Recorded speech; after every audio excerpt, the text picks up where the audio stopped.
आप देख रहे हैं अड़ी। 27 अगस्त यानी अब से मात्र 6 दिन बाद वो दिन जब भारत पर अमेरिका का अतिरिक्त 25% टैरिफ लागू हो जाएगा, जिसका सीधा असर भारत के एक्सपोर्ट पर पड़ेगा। अनुमान के मुताबिक भारत के कुल निर्यात का लगभग 17 से 18% अमेरिका को जाता है और कुल 50% टैरिफ लगने का मतलब है कि भारत से अमेरिका जाने वाले सामान जैसे textile, engineering goods, pharma, James and jewellery, IT, hardware महंगे हो जाएंगे। लेकिन क्या भारत ने ट्रंप के इसी टैरिफ की काट वाया रूस और चीन ढूंढ ली है?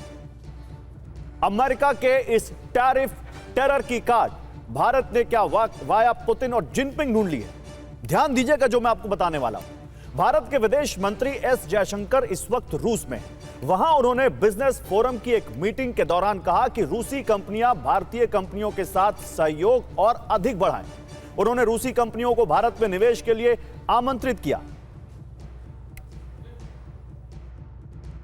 We are not the biggest purchasers of Russian oil, that is China. We are not the biggest purchasers of Russian LNG. I'm not sure, but I think that is the European Union. We are not the country which has the biggest trade surge with Russia after 2022. I think there are some countries to the south.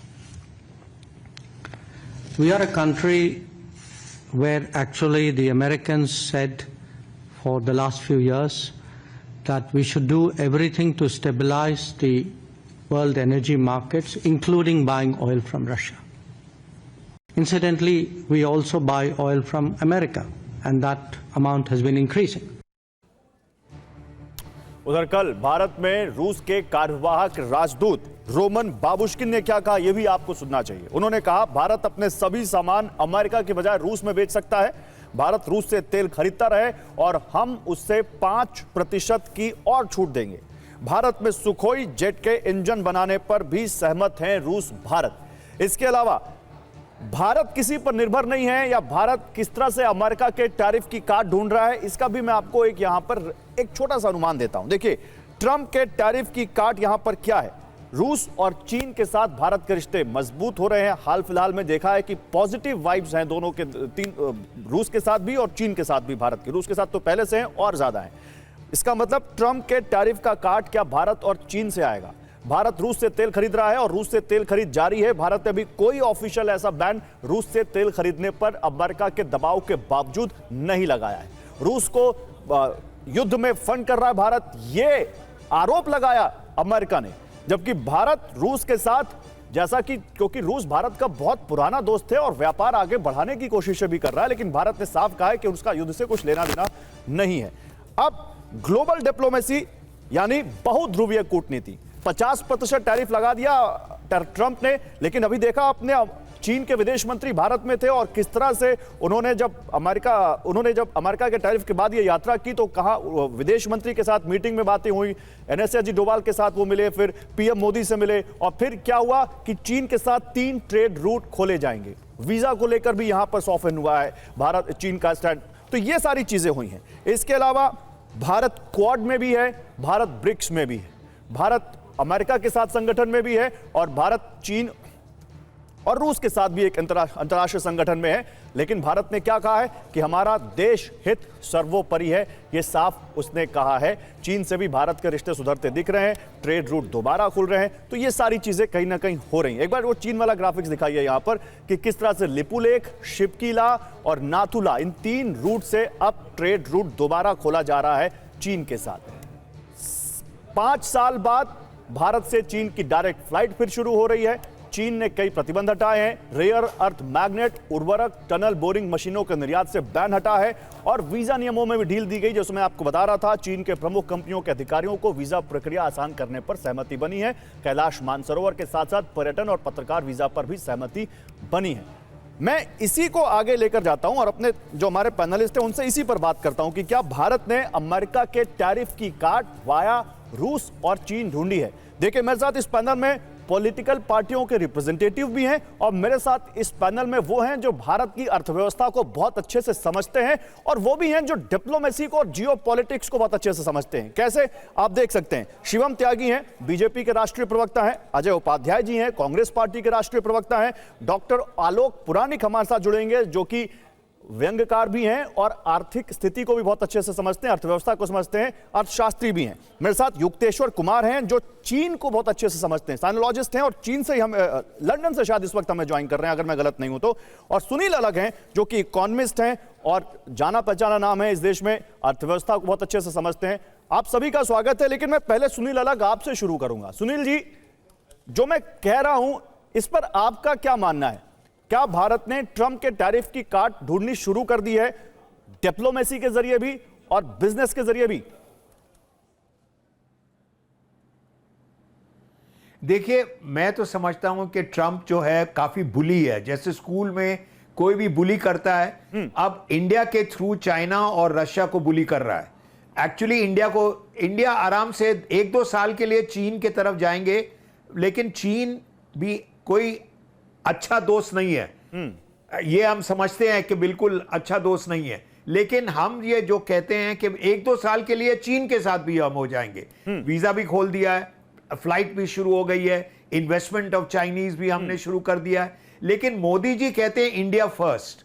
अगर Russian oil cheapest होगी तो वहां लेंगे, American oil वहां से cheaper होगी तो वहां लेंगे, जहां से भी चीप, मिडिल ईस्ट में जहां से भी चीप होगी वहीं से लेंगे।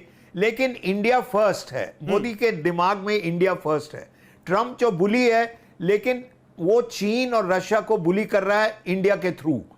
और जो मैं कह रहा हूं कि देखिए, हम तो सोच रहे हैं कि जो भी है हम लोग तो एक साथ जुट के हो जाएंगे और जब एक साथ चीन के साथ अगेंस्ट 1-2 साल के लिए अच्छी तरह दोस्त कर जाएंगे तो बुली को हम दूर रखेंगे, ट्रंप को हम दूर रखेंगे, वो जो हम सोच रहे हैं। ठीक है, आप रहिए सर मेरे साथ, मैं अभी आपसे और बात करूंगा, लेकिन मैं अब शिवम त्यागी के पास चीन की तरफ जा रहे हैं तो 1-2 साल के लिए तो चीन के साथ दोस्ती नहीं, लेकिन ठीक है, मैं आता हूं। इसका मतलब क्या, मैं और समझूंगा आपसे। लेकिन शिवम, क्या हम ये माने कि अब भारत रूस के साथ और व्यापार संबंध बढ़ाएगा? हमें माने कि भारत चीन के साथ जो कड़वाहट आ गई थी पिछले दिनों, उसको भारत ने अब पीछे छोड़ा है और चीन के साथ हमारे नए स्तर पर संबंध जा रहे हैं और ये अमेरिका से जो ट्रंप का जो टैरिफ टेरर है उसकी काट इसमें हम देखें?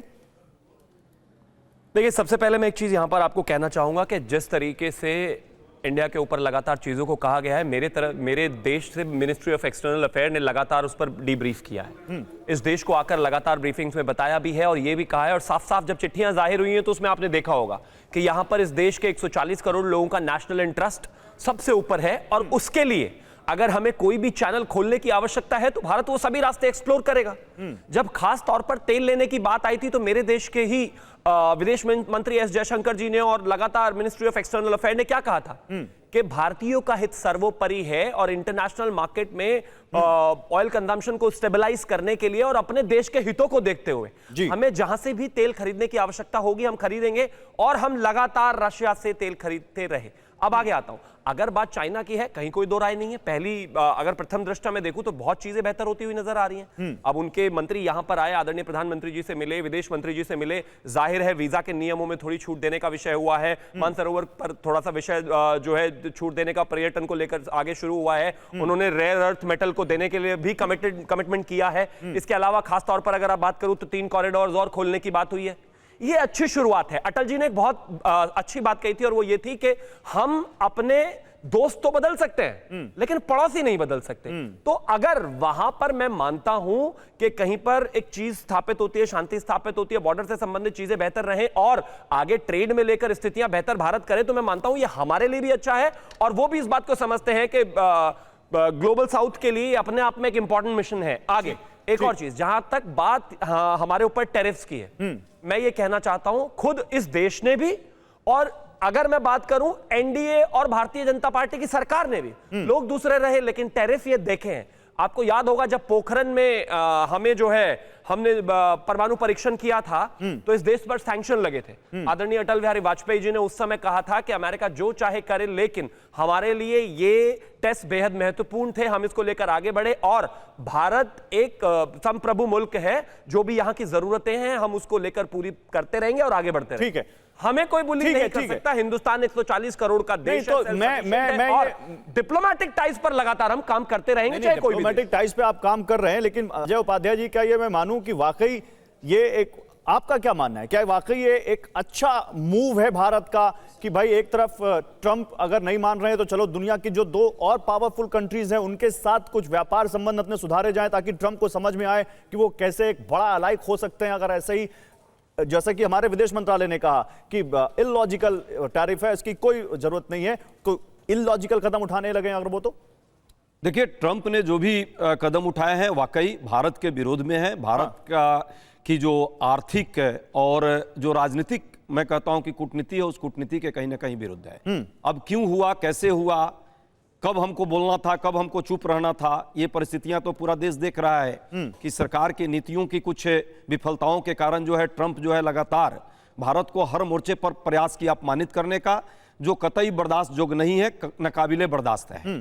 परिस्थिति जो पैदा हुई है, उस परिस्थिति में जिस तरह से हम रसा से तेल लेने की बात कर रहे हैं, और तेल पिछले कई वर्षों में हमने लिया है, रसा से जो व्यापार का मामला है, व्यापार का हमें तुलनात्मक अध्ययन भी करना होगा, क्योंकि आज का जो आपका विषय है, तो व्यापार घाटा जो है रसा से सबसे ज्यादा है हमारा, यदि देखा जाए तुलनात्मक करें तो।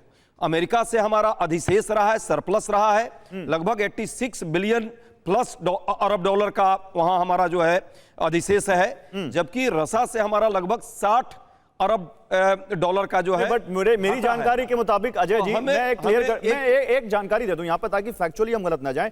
मेरी जो जानकारी है उसके मुताबिक सबसे ज्यादा व्यापार घाटा हमारा चीन से है, और मैं रसा और चीन और भारत का जो व्यापार घाटा है उसमें हमारा करीब अभी मैं व्यापार घाटा और बढ़ा है, और 100 अरब डॉलर के आसपास चीन से घाटा है। मैं अभी चाइना पर आता, मैं रसा और अमेरिका के संदर्भ की बात कर रहा था, तुलनात्मक कर रहा था। हाँ। तो रसा में हमारा घाटा है और अमेरिका में हम सरप्लस हैं। बिल्कुल तो अमेरिका को हम इंटरनेशनल लेवल पे इग्नोर नहीं कर सकते। हम मात्र 5 अरब डॉलर का भी हम व्यापार रसा को नहीं कर रहे हैं, जबकि 86 अरब डॉलर से प्लस का जो है व्यापार हम कर रहे हैं अमेरिका को। तो इतने बड़े गैप को हमको पूरा करना होगा, तो हमें पूर्ण रूप से अमेरिका से भी अपने नाते नहीं तोड़े जा सकते। परिस्थिति तत्कालिक जो भी है उसको हमको समझना होगा। नहीं, वो तो हो गया। देखिए अजय जी, वो तो हो गया, और वो आप जो कह रहे हैं आपका स्टैंड बहुत बढ़िया है, मुझे बड़ा पसंद आया। आपने अमेरिका का जो अपना स्टैंड लिया मुझे बड़ा पसंद आया। लेकिन मैं आपसे पूछ रहा हूं कि भारत की सरकार जो मूव इस वक्त कर रही है, जिस तरह से रशिया में विदेश मंत्री ने हमारे कहा कि हाँ आए रूस की कंपनियां यहां निवेश करें, जिस तरह से चीन के साथ ट्रेड रूट खोले गए, आपने जियोपॉलिटिक्स की बात की, आपने डिप्लोमेसी की बात की, तो इसमें आपको लगता है कि एक डिप्लोमेटिक मैसेज अमेरिका को दिया गया है? देखिए, ये तो है कि मजबूरी का नाम, जो आजकल कुछ कहानियां बनती है कि मजबूरी का नाम कुछ लोग बोलते हैं महात्मा गांधी, जो है नहीं, पर भाजपा के लिए आज और सरकार के लिए ही हो गई है।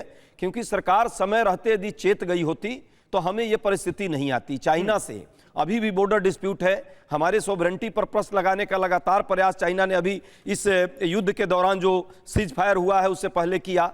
ये ऑलरेडी ऑन रिकॉर्ड हमारे सेना प्रमुख, उप प्रमुख ने कहा। बावजूद हमको यदि चाइना के साथ संबंध बनाने की मजबूरियां हैं, तो उन मजबूरियों को हम समझ सकते हैं। परिस्थिति ऐसी पैदा हो गई है। राष्ट्रीय हित हम सबके लिए जल्दी कंप्लीट कीजिए, प्रामुख्यता है। एक बात जरूर इसमें हम जोड़ना चाहेंगे, रसा से जो तेल आ रहा है, जिस तेल पर इतना हंगामा पूरे विश्व में है और भारत में भी है, जरा इसका एक आकलन जरूरी है। 45% जो तेल है वो रसा से जो आता है सब्सिडाइज और कम रेट पर, उसका 45% तेल जो है मोदी जी के 2 मित्र कंपनी उठा रही है। रिलायंस प्राइवेट कंपनी है और नयारा ये नयारा जो है ये कच्छ की एक कंपनी है, गुजरात की कंपनी है। और जो 45% डिस्काउंटेड जो तेल आ रहा है वो यूरोपियन यूनियन मार्केट में बेचा जा रहा है, और उससे लाभ किसको हो रहा है? उन दोनों कंपनियों को हो रहा है। तो भारत बदनाम हो, भारत के लोग तेल के मामले में अभी भी वही रेट तेल खरीद रहे हैं, 100 रुपए पेट्रोल और डीजल का लगभग दाम है। और इस लाभ का, इस खेल का, तेल का जो खेल हो रहा है, इसका लाभ 2 मित्र। ठीक है, शिवम जवाब दीजिए, फिर मैं जाऊंगा युक्तेश्वर जी के पास। ओके शिवम, ओके, उचित वाजिब शिवम जवाब दीजिए। देखिए, सबसे पहले मैं एक चीज कहना चाहता हूं कि हमारा जो इस समय फिस्कल खासतौर पर जो ट्रेड घाटे की जो बात हो रही है, जो डेफिसिट की जो बात हो रही है, वो $48 बिलियन है इस समय रशिया से। तो उनका तथ्य गलत है। दूसरी एक और चीज, इस बात को एस जयशंकर जी ने बहुत अच्छे तरीके से लोगों के बीच में रखा और ये बात रशिया से भी रखी गई कि हमें कहीं ना कहीं इसको डेफिसिट को कम करते हुए अपने दोनों के बायलैटरल ट्रेड को अप्रोक्सीमेटली 100 बिलियन तक लेकर जाना है, ताकि जो वित्तीय घाटा है बाय डिफॉल्ट अपने आप कमजोर हो जाए। रही बात तेल की, इन्होंने जो कहा कि सिर्फ 2 लोगों को जा रहा है। देखिए, एक चीज समझिए, रशिया से हम कैसे तेल लेते हैं? रशिया से हम क्रूड ऑयल लेते हैं, उसके बाद उसको रिफाइन करके आगे देते हैं। नहीं, लेकिन ये बात गलत है क्या शिवम, जो बात अजय जी ने कही कि 2 प्राइवेट कंपनियां सबसे ज्यादा तेल खरीद रही हैं? और जहां तक मेरी जानकारी है, ऐसा कोई ऑफिशियल स्टेटमेंट नहीं है, लेकिन भारत की जो सार्वजनिक कंपनियां हैं उन्होंने रशिया से तेल खरीदना बहुत कम कर दिया है। तो मतलब ये आरोप क्या विपक्ष का कि 2 कंपनियां फायदा उठाएं और भरे पूरा देश, ये क्या बात है? एक चीज बताइए, अगर शिवम त्यागी की तेल रिफाइनरी होगी तो वो भी खरीदेगा। मैं मानता हूं कि इस देश के लिए जो बेटर रिसोर्सेज हैं वो यूज होना आवश्यक है। अगर किसी के पास भी उस तेल को रिफाइन करके बेचने की क्षमता है, नेटवर्क है, एस्टैब्लिशमेंट है, तो वो दिया जाएगा उनको। और मैं एक चीज मानता हूं, इंडियन गवर्नमेंट उस पर टैक्सेस कमाती है और तमाम चीजें देती है। अरे इसमें किसी को नाराज हमारे पास अपनी सार्वजनिक रिफाइनरीज भी हैं, हमारे सार्वजनिक रिफाइनरीज भी हैं। उनको कितना फायदा हुआ ये देश को बताइए ना, उनको कितना फायदा हुआ इससे? सिर्फ एक चैनल नहीं है। यूरोपियन यूनियन में तेल बेचने के लिए, आगे चीजों को लेकर जाने के लिए, एस्टैब्लिश करने के लिए अगर कंपनीज हिंदुस्तान की लेकर आगे बढ़ रही हैं, तो इसमें हिंदुस्तानियों को नाराजगी नहीं होनी चाहिए। इन 2 लोगों अरे ऐसे ही अमेरिका में 300 बिलियनर्स हैं भाई, 300। आपको किसी भी देश को आगे बढ़ने के लिए वहां के बिजनेसमैन को बड़ा होना जरूरी है। मैं कहता हूं कोई भी हो, और इसमें कोई अडानी अंबानी नहीं चाहिए, कोई भी हो, मैं तो मानता हूं होना चाहिए। लेकिन शिवम, एक मिनट, एक करके बोलिए, एक करके। शिवम अपनी बात खत्म कीजिए। अजय जी एक मिनट, शिवम अपनी बात जल्दी खत्म कीजिए। नहीं आ रही, एक सेकंड रुक जाइए। शिवम अपनी बात खत्म कीजिए। हाँ, दूसरा मैं एक और चीज कहना चाहता हूं। अगर खास तौर पर अंबानीज की हम बात करें, पूरा का पूरा समय इनके समय में ही रेज हुए। पहला टेंडर उनको राजीव गांधी जी से लेकर जितना भी समय में वो बढ़े, कांग्रेस के समय में बढ़े। तो क्या इसका मतलब ये कर लिया जाए और आपस में बिजनेसमैन को बांट लिया जाए? नहीं, मैं मानता हूं देश के बिजनेसमैन है, और इस समय जहां खास तौर पर तेल को लेकर हिंदुस्तान को चीजों को इस तरीके से स्ट्रैटेजाइज करना है कि हमारे देश के लोगों को परेशानी ना हो, तो कोई भी अगर आगे आता है हिंदुस्तान में तो नहीं, मैं समझ गया आपकी बात। अब शिवम मैं समझ गया। अब आप एक सवाल का जवाब अभी दीजिएगा जब आइएगा। भारत की 2 निजी कंपनियों ने फायदा उठाया, लेकिन भारत की सरकारी कंपनियों ने कितना फायदा उठाया रशिया के इस कच्चे तेल का? एक मिनट, रशिया के इस कच्चे तेल का, और उसका फायदा आम लोगों को क्या हुआ? मैं इस पर आऊंगा, लेकिन मेरे साथ 2 और मेहमान जुड़ गए। मतलब युक्तेश्वर जी तो जुड़े हुए हैं, आलोक जी जुड़ चुके हैं। युक्तेश्वर जी मैं आपके पास आ रहा हूं, लेकिन आलोक पुराणी जी से, क्योंकि अर्थशास्त्री हैं, बताएंगे। आलोक जी आप थोड़ा देर से जुड़े। हमने जो अभी प्रोग्राम का जो पहला हिस्सा दिखाया उसमें यह बताया कि कैसे रूस और चीन के जरिए हमने ये सवाल उठाया कि क्या अब अमेरिका के टैरिफ की काट ढूंढी जा रही है, चाहे वो रूस से और 5% सस्ता तेल मिलेगा, चाहे वो रूस की कंपनियों को निवेश करने का न्योता हो, चाहे चीन के साथ व्यापार, अब 3 रूट खोले गए हैं और बहुत सारे डिप्लोमेटिक संबंध सुधरे हैं। क्या आपको लगता है कि ये केवल मैसेजिंग है या अर्थव्यवस्था पर भी इसका असर पड़ेगा? देखिए, मूल सवाल यह है कि अंतरराष्ट्रीय राजनीति राष्ट्रीय राजनीति की तरह से होती है। यहाँ पक्का दोस्त कोई नहीं होता, खाली पक्के स्वार्थ होते हैं। बहुत साफ सी बात यह है।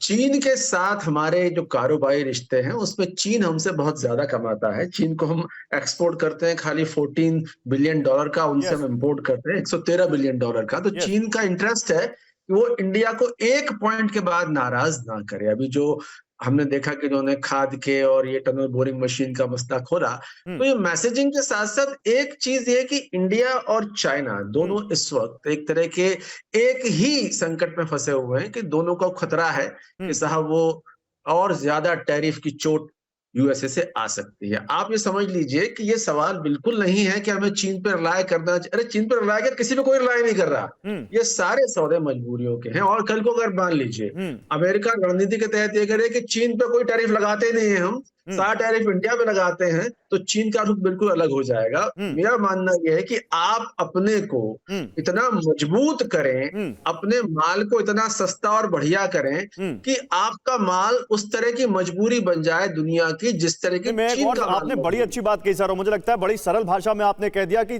पक्की दोस्ती कुछ नहीं है, जो है वो पक्का स्वार्थ है। बड़ी अच्छी बात कही। तो फिर मैं इसी सवाल को लेकर युक्तेश्वर कुमार जी के पास जाता हूं। युक्तेश्वर कुमार जी, जो भारत के पुराने अनुभव रहे हैं, क्या उस आधार पर क्या हम अमेरिका को ताक पर, अमेरिका से रिश्तों को ताक पर रख सकते हैं चीन से दोस्ती के आधार पर? क्या भारत ऐसा कर सकता है? धन्यवाद गौरव जी। मैं चीन में हूं और अच्छा, आप जब चीन तक में, मोदी ओके। जी यहाँ नहीं आते हैं तब तक मैं चीन में ही रहूंगा। तो देखिए, हमारे अर्थशास्त्री साहब जी ने और आपने भी बहुत अच्छी बात कही कि दुनिया में कोई सदा का कोई दोस्त नहीं होता और कोई हमेशा के लिए दुश्मन नहीं होता। राजनीति में दोस्ती या दुश्मनी स्थायी नहीं होती है, पर यह जरूरी है कि हमारी नीतियां सिद्धांतों, संस्थानों और दीर्घकालिक हितों पर टिकी हो। हाथ मिलाइए जरूर, चीन हो, अमेरिका हो या रूस हो, दोस्ती बनाइए जरूर, लेकिन भरोसे के लिए नियम और तंत्र भी बनाइए। तभी हम एक ऐसा मजबूत राष्ट्र बनाएंगे जो कि न कि केवल लाभ कमाएगा बल्कि सम्मान और स्थिरता भी अर्जित करेगा।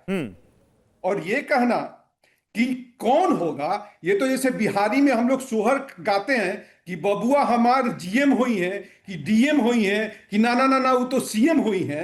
ये बोलना बड़ा मुश्किल है, क्योंकि अभी आप देख लीजिए, नेपाल जो एकमात्र हिंदू राष्ट्र रहा है कुछ दिनों तक, वो भी अब हमसे जमीन मांग रहे हैं। बांग्लादेश जिसको हमने आजाद करवाया और आजादी के बाद दोस्त कहा, वो अब कह रहे हैं कि हमारे देश में, भारतवर्ष में एंटी बांग्लादेशी गतिविधियां चल रही हैं। अमेरिका केवल टैरिफ की बात नहीं करता, अब वो सैंक्शन बोल रहा है। जिस अमेरिका के साथ में नहीं, तो फिर कहने का मतलब क्या है? मैं एक लाइन में अगर पूछूं आपसे, तो कहने का मतलब क्या है? भारत का ये मूव सही है, नहीं है सही?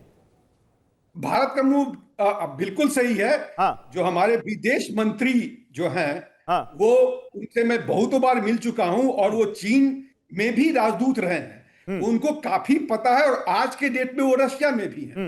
और कुछ दिन पहले भी, 1 महीना पहले वो खुद चीन में थे। तो उनको बहुत अच्छी तरह से पता है और भारत का मूव ठीक है, बिल्कुल सही है। चलिए और फिर मैं आपने फिर अभी मैं कहा फिर कि मैं तब फिर मैं कहा, सुनील अलग जी के बिल्कुल पास सही। जाऊंगा। अब मैं सुनील अलग जी के पास जाऊंगा, क्योंकि देखिए सुनील जी, आप ज्यादा बेहतर इस बात को समझेंगे। भारत की सरकार ने खुद, जितिन प्रसाद ने अभी यह बताया है कि अमेरिका के 50% टैरिफ लगने का असर क्या होगा। उन्होंने कहा 48.2 अरब डॉलर मूल्य के भारतीय निर्यात पर संपूर्ण 50% टैरिफ लागू होने वाला है। और उन्होंने कहा कि इससे 48 बिलियन डॉलर तो सर बड़ा हो गया।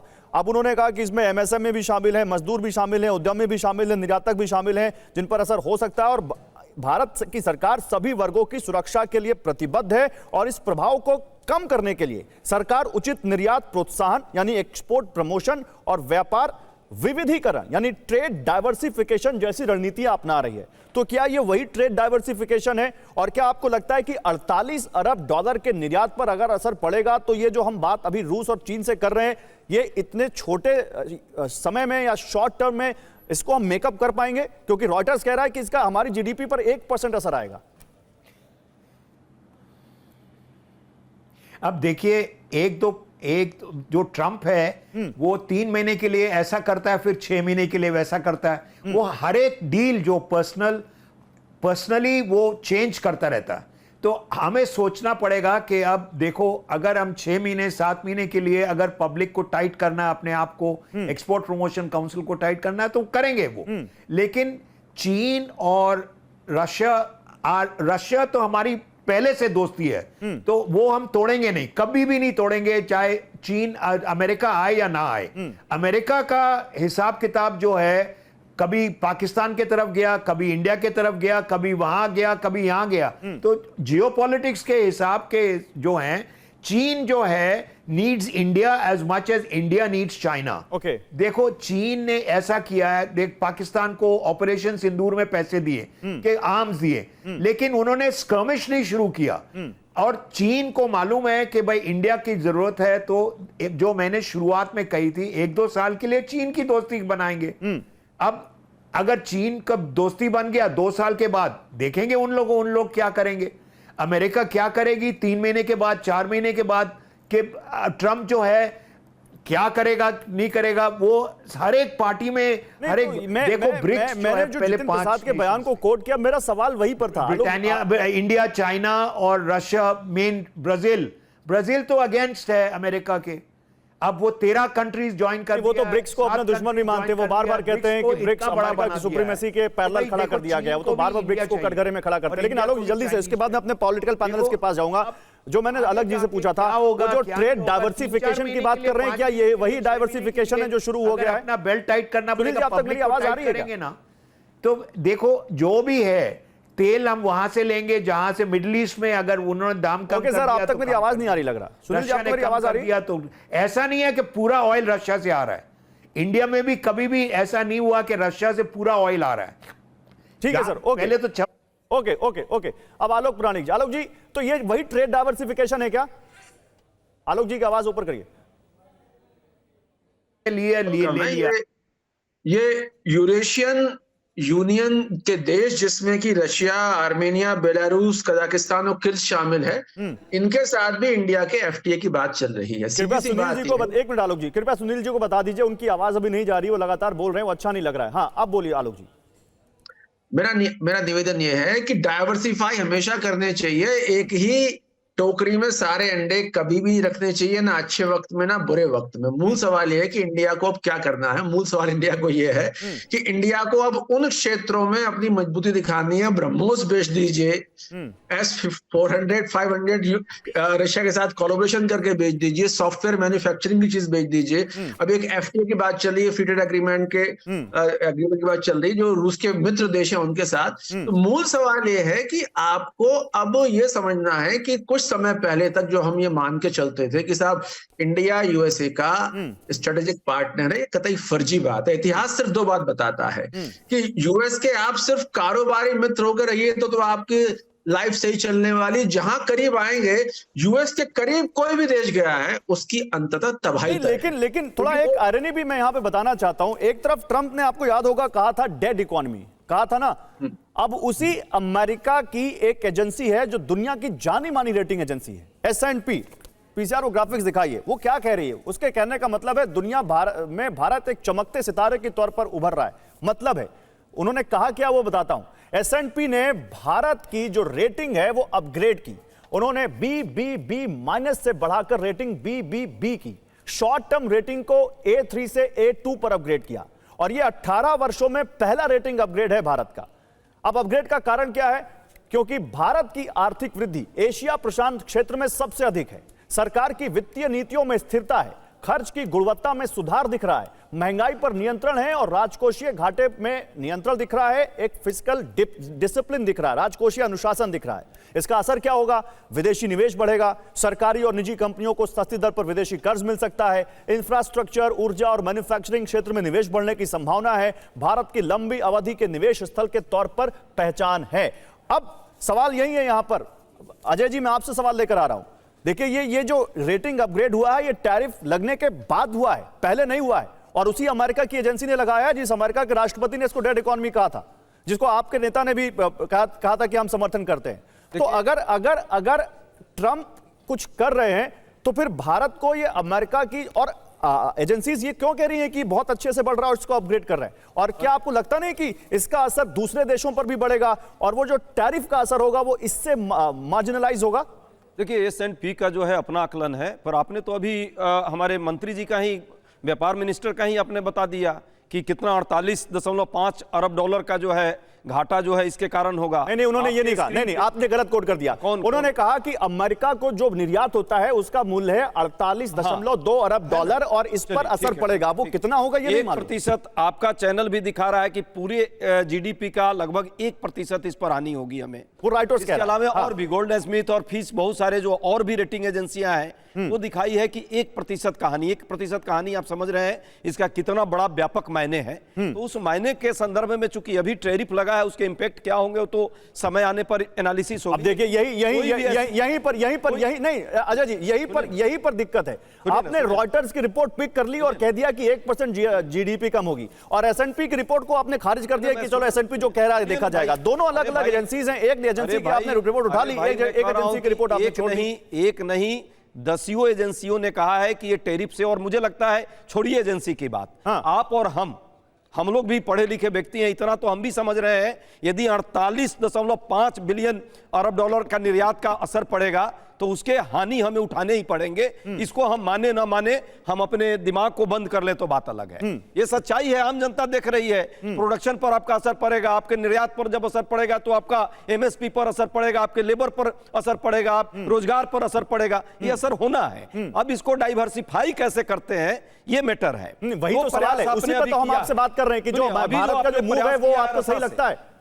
उसी पे तो बात हो रही है। रसा का मार्केट जो है भारत के लिए एक तरह से इक्विलिब्रियम के लेवल पर है। रसा से हम लेते जो है ज्यादा है, देते कम है। अभी भी ले रहे हैं तेल, और वो तेल का खेल भारत के माध्यम से यूरोपियन यूनियन में जा रहा है। कुछ मित्रों को आप बोल चुके, ये आप बोल चुके अजय जी, ये आप दोबारा रिपीट कर रहे हैं, रिपीट कर रहे हैं। रिपीट नहीं, मैं आपसे कुछ और पूछ रहा हूं। मैंने पूछा कि क्या आपको लगता है कि भारत की अर्थव्यवस्था में इतना दम है जो एसएनपी कह रहा है? एक सवाल सुनिए, सवाल सुनिए, आप रिपीट कर रहे हैं, इसलिए टोका मैंने। ज्यादा देर नहीं लेता हूं मैं, बोल दीजिए, बोल दीजिए सर, पूरा कर लूं उसके बाद में। दूसरा खेल चाइना का है। देखिए बात स्पष्ट है, देश की विदेश नीति में निरंतरता होती है। एक विद्वान और शास्त्री ने भी बात रखी, हमारा अपना इंटरेस्ट है, और हर व्यक्ति, हर राज्य का अपना इंटरेस्ट, हर देश का अपना इंटरेस्ट होता है। भारत का अपना इंटरेस्ट क्या है? डॉक्ट्रिन पर हमको चलना होगा, डॉक्ट्रिन पर ध्यान रखना होगा, ड्रामा से नहीं चलेगा। झूला झूल करके हम चाहते हैं कि अमेरिका हमारा नजदीक हो जाएगा, या गले लगकर नजदीक कर लेंगे, या ट्रेंडिंग करा के, या हौडी मोदी और नमस्ते ट्रंप करके कर लेंगे, ये असंभव है, वो दिख गया। इसलिए हमें समझना है आगे भी जिन देशों के साथ हमें संबंध रखना है, हमारा प्राथमिक। जवाब दीजिए। ओके शिवम, शिवम जवाब दीजिए, उसको ध्यान रखेंगे। ओके ओके, आपका 10 सेकंड से ज्यादा हो गए। मैं एक सवाल पूछने वाला था, लेकिन अभी बाद में पूछूंगा। पहले शिवम आपकी बात का जवाब दें। शिवम जवाब दीजिए। मैं तमाम हिंदुस्तानी और टीवी 9 के दर्शकों के सामने कांग्रेस के प्रवक्ता से पूछना चाहता हूं। डोनाल्ड ट्रंप ने कहा था that India is a dead economy, यानी कि इंडिया एक मरी हुई इकोनॉमी है। उसको इको करते हुए इनके नेता राहुल गांधी ने कहा कि बिल्कुल ठीक है, आई एम ग्लैड, यानी कि मैं कृतज्ञ हूं कि किसी ने तो इस बात को कहा कि इंडिया डेड इकोनॉमी है। क्या इंडिया डेड इकोनॉमी है? देखिए दो चीजें हैं, है या नहीं? रोजगार इस देश में इंडिया डेड इकोनॉमी है कि नहीं? महंगाई, बेरोजगारी, इंडिया डेड इकोनॉमी है कि नहीं? आपस में बात मत कीजिए, आपस में बात मत कीजिए। आप अपनी बात रख दीजिए, वो जवाब देंगे। अब आप सवाल पूछेंगे, फिर वो जवाब देंगे। मैं कुछ कर ही नहीं रहा। अब ये देखिए ना, यही प्रॉब्लम है जनता के लिए। आज भी डेड इकोनॉमी है। अब मैं जवाब देता हूं, ठीक है, इंडिया डेड इकोनॉमी नहीं है, नहीं यही प्रॉब्लम लोगों को। अब रुकिए ना, शिवम आप बोलना क्या चाहते हैं वो तो बोलिए। मैं आपके बीच में नहीं बोला। अरे तो आपने उन्हीं से सवाल पूछ लिया। Okay Ajay ji, hold on hold on hold on. Ajay ji hold on. तो मुझे यही बताना था, मुझे यही बताना है, मुझे यही बताना था बस। Thank you. अब मैं आपके समानता इतनी बढ़ गई, बोला ना मैं। हाँ बताइए बताइए। शिवम का टर्न है, अजय जी शिवम का टर्न है, अजय जी शिवम का टर्न है, अजय जी शिवम जी का टर्न है। जवाब आपस में बात मत कीजिए। शिवम आपने छेड़ दिया, नहीं होता है, शिवम आपने छेड़ दिया ना बीच में। मेरा समय। Thank you. नहीं थैंक यू, ऑब्जेक्टिव में था। इंडिया डेड इकोनॉमी है कि नहीं है? एक प्रश्न पूछा, बस अब उसका जवाब आपके पास है नहीं, अब आप घुमाते रहिए। Thank you. अब सुनिए, अब मेरा समय है, मैं बोल लेता हूँ, प्लीज रुकिए। अगर आपको लड़ना है और आप चाहते हैं कि समय बर्बाद होता रहे तो होता रहेगा, लेकिन रुकिए, अब आगे आ जाता है। अजय जी बोलने दीजिए, फिर आपको टर्न मिलेगा। अजय जी आप ही के पास आऊंगा, अजय जी आप ही के पास आऊंगा। अजय जी अजय जी समय बर्बाद हो जाएगा। अजय जी अभी अजय जी अभी अब मैं टीवी 9 के और अजय जी स्टूडियो में रह रहे हैं, इसका मतलब नहीं आप ब्लैकमेल करेंगे। प्लीज रुकिए के बीच में बोलना शुरू करूंगा, फिर ये नाराज। अजय जी को छोड़िए, शिवम को लाइए केवल स्क्रीन पर, केवल शिवम को लाइए। शिवम आपने उनसे सवाल क्यों पूछ लिया? आप अपनी बात बोलते हैं, केवल शिवम को लाइए स्क्रीन पर। अजय जी कोई बात नहीं, अभी शिवम को लाइए, अभी शिवम को लाइए। देश दुनिया में सबसे तेजी से बढ़ती हुई फास्टेस्ट ग्रोइंग इकोनॉमी है। जहां दुनिया के टॉप 5 देश हैं वो भी रेंग रहे हैं 1% 2% की गति से। हिंदुस्तान 6.5% की गति से बढ़ने वाला fastest GDP in the world है। ये हिंदुस्तान जिस तरीके से चीजें कर रहा है, जिस तरीके से चीजों को आगे लेकर गया है, जिस तरीके से हमारी टाइज अक्रॉस द ग्लोब मजबूत हुई है, हमने देखा है। अब मैं आगे आना चाहता हूं। इन्होंने कहा डेड इकोनॉमी तब था जब हम फ्रेजाइल 5 में थे, जब दुनिया की रिपोर्ट आकर कहती थी कि हिंदुस्तान सबसे बुरी 5 अर्थव्यवस्थाओं में है। पिछले 10 साल में हम कैसे दुनिया की सबसे बुरी 5 अर्थव्यवस्थाओं में ठीक है शिवम, मैं पूछूं आपसे। शिवम मैं सवाल पूछूं, 10 सेकंड और उसके बाद खत्म। हाँ। अब एक और चीज कहना चाहता हूं, आपको विदेशियों की बात इको करने की आवश्यकता नहीं है। देश किस तरीके से बढ़ रहा है, किस तरीके से कोरोना के समय में भी हम 3.5-4% की रफ्तार से लगातार बढ़ते रहे, किस तरीके से हमने कॉम्बैट किया। डोनाल्ड ट्रंप क्या कहते हैं, इससे बहुत ज्यादा फर्क नहीं पड़ता है। शिवम मैं कुछ और पूछ रहा हूं, 25 करोड़ से ज्यादा रोजगार पैदा किए, तमाम तरह की चीजें पैदा की। कुछ और पूछ रहा हूं शिवम, मैं कुछ और पूछ रहा हूं, जल्दी से शिवम। अब आ जाता हूं। आपने कहा 10 सेकंड बाद, नहीं मैं एक supplementary question supplementary question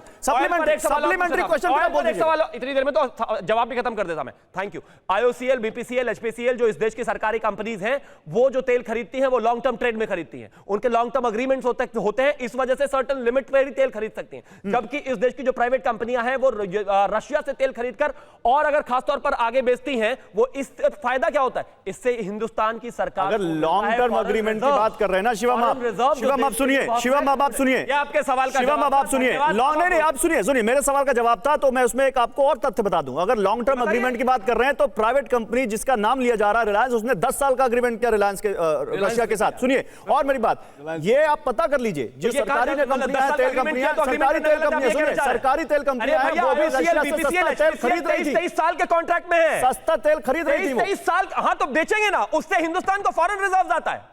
foreign reserve आता है ना, ब्रांच जो है विदेश में खुलेगी, फॉरेन रिजर्व आएगा हिंदुस्तान को। बढ़िया है, फायदे की चीज है, बढ़िया है, ठीक है। तो अब मैं आपसे दूसरा सवाल पूछ रहा हूं, अब मेरा सवाल तो सुन लो भाई शिवम जी सवाल सुन लो शिवम जी, के लिए जरूरी है। शिवम जी ऐसा नहीं है, हमारे पास कितना फॉरेन रिजर्व था और अब $650 बिलियन है, फर्क है यही तो। फॉरेन रिजर्व चाहिए हिंदुस्तान को, ओके, और उससे हमारी कहीं ना कहीं चीजें, आर्थिक स्थिति वो कंट्रोल में रहेगी। ओके शिवम, अब सवाल सुनो, तो क्या भारत तैयार है, क्या भारत सरकार तैयार है कि अमेरिका के साथ रिश्तों को हम दांव पर लगाएं और रशिया और चाइना के साथ हम रिश्तों को आगे बढ़ाएं, क्योंकि वो हमारे साथ आर्थिक व्यापार सही नहीं कर रहे? मैं डिप्लोमैट नहीं हूं, लेकिन मुझसे पहले जैसा फॉरेन डिप्लोमैट ने कहा और अर्थशास्त्रियों ने कहा, there are no permanent friends and permanent enemies in international politics. And हर जगह खास तौर पर डायलॉग्स, डिस्कशंस, ट्रेड्स आगे चलते रहने चाहिए, लेकिन सबका हित एक ही है। नहीं तो डायलॉग तो नहीं हो रहा है शिवम जी, शिवम डायलॉग नहीं हो रहा है। अमेरिका ने अपनी वार्ता रद्द कर दी, वो जो उनका दल आ रहा था यहाँ पर वो नहीं आ रहा है, उन्होंने रद्द कर दी। 5 दौर की वार्ता के बाद उन्होंने क्यों रद्द कर दिया? कहा ना कि एक को बंद करके क्या दूसरी तरफ हम मूव कर रहे हैं रशिया चाइना पर आगे। मैं कहता हूं कि हर जगह एंगेज करने की आवश्यकता है, लेकिन इस समय अगर देश हित में एक पर्टिकुलर रास्ते की तरफ हमें जाना है, चाहे वो चाइना हो चाहे रशिया से चीजों को और बेहतर करने की आवश्यकता है, हम करेंगे। हाँ, रशिया से हमारी फॉरवर्ड टाइज बहुत मजबूत है, लेकिन अच्छा मैं एक ग्राफिक्स दिखाना चाहता हूं, जहां पर टसल क्रिएट हो रहा है उसको भी बेहतर करने की। एक और ग्राफिकल रिपोर्ट फिर आ रहा हूं आप लोगों के पास। एक अनुमान यह भी लगाया जा रहा है कि जो भारत ने, अभी प्रधानमंत्री ने कहा था लाल किले की प्राचीर से कि जीएसटी कम करने वाले, जीएसटी में बड़ा सुधार करेंगे और दिवाली पर तोहफा देंगे, उसका क्या असर होगा दिखाइए जरा। जीएसटी कम, अर्थव्यवस्था में आएगा दम। 12% और 28% जीएसटी दर खत्म करने पर मंत्री समूह की आज ही मुहर लगी है। अनुमान यह है कि इससे अर्थव्यवस्था को मजबूती मिलेगी, टैक्स घटेगा जिससे छोटे कारोबारियों को राहत मिलेगी, सामान सस्ते होंगे तो खपत बढ़ेगी, खाने पीने की चीजें, कपड़े, मोबाइल की महंगाई कम होगी, निवेश का माहौल सुधर सकता है, यह भी उम्मीद जताई जा रही है। मैन्युफैक्चरिंग और रिटेल सेक्टर में रोजगार बढ़ सकता है, यह भी कहा जा रहा है। अब जल्दी से मैं युक्तेश्वर कुमार जी, क्या डायलॉग, क्योंकि आप डिप्लोमेसी को समझते हैं, क्या डायलॉग रुक गया? ये एक बैड साइन है, क्योंकि 5 दौर की बात हमने की अमेरिका के साथ बायलैटरल ट्रेड अग्रीमेंट पर। उनकी एक टीम आ रही थी यहां पर, अभी 25 अगस्त के आसपास आ रही थी, वो टीम भी नहीं आ रही, अब वो दौरा भी रद्द हो गया। तो क्या ये एक बैड साइन है भारत और अमेरिका की डिप्लोमेसी में? हल्का सा एक निगेटिव साइन तो जरूर है, पर ऐसा नहीं है कि भारत का अमेरिका से सारा जो रिलेशंस है, चाहे डिप्लोमेटिक रिलेशंस हो चाहे ट्रेड रिलेशंस हो, उसमें बहुत बड़ा कोई काला बादल आ गया हो। जैसा कि आज भी हमारे देश के विदेश मंत्री ने बोला रूस में भी कि हम अमेरिका से भी तेल खरीदते हैं। आप सबको पता होगा कि उन्होंने ये भी कहा कि और बढ़ रहा है वो तेल अगर कोई प्रोड्यूस करता है तो अमेरिका करता है, और हम अमेरिका से केवल तेल ही नहीं खरीदते हैं, हम काफी सारा एक्सपोर्ट भी करते हैं। तो ये चलता रहता है, और हमें हमेशा अपने जो कदम है वो फूक फूक के रखना होगा। जैसा कि आज जो तिब्बत में शी जिनपिंग ने, जो चीन के जो राष्ट्रपति हैं, उन्होंने बोला कि सबसे ज्यादा महत्वपूर्ण चीज है उनके देश के लिए राष्ट्रीय संप्रभुता और सीमा पे सुरक्षा। तो ये जो है, हम चीन से कहीं व्यवसाय बहुत ज्यादा कर ठीक है सर, ओके। लेकिन चीन ने जो है वो बॉर्डर पे अपना एक वेबकैम भी लगा के रखा हुआ है। ठीक है आलोक जी, एक छोटा सा सवाल आपसे भी है। आलोक जी, जो जीएसटी की बात हम कर रहे हैं, क्या ये सारे मेजर्स इसीलिए हैं कि जो ट्रंप ने जो टैरिफ लगाया उसका जो झटका भारत पे आ सकता है उसको मिटिगेट किया जाए? देखिए, जीएसटी के कम होने से निश्चय ही मांग बढ़ेगी कई सारे उद्योगों में, और मांग बढ़ने का मतलब है कि सेल बढ़ेगी, प्रॉफिट बढ़ेगा, रोजगार बढ़ेगा। तो जीएसटी का कम होना, कर का कम होना निश्चय बेहतर है। और जहां तक सवाल इस चीज का है कि ट्रंप साहब जो कह रहे हैं डेड इकोनॉमी है, उन्हीं के देश के एप्पल कंपनी कारोबारी अपना इस देश में कारोबार बढ़ा रहे हैं। 2 बड़ी कंपनी फ्लिपकार्ट, अमेजन, जो हर मध्यम वर्गीय घर में दिन में 2-4 बार आ रही हैं, वो अमेरिकन है। तो मेरा पॉइंट इसमें यह है कि ट्रंप साहब की कई सारी बातों को गंभीरता से नहीं लेना चाहिए। वो 6 महीने बाद फिर कह सकते हैं कि most important people, wonderful people are Indian people. हमें अपनी मजबूती, तो फिर जल्दी से बता दीजिए कि 27 अगस्त से पहले क्या ये भी कह सकते हैं कि भारत को अभी 30 दिन का वेवर दे रहे हैं? अभी बढ़ाते हैं, आगे देखेंगे।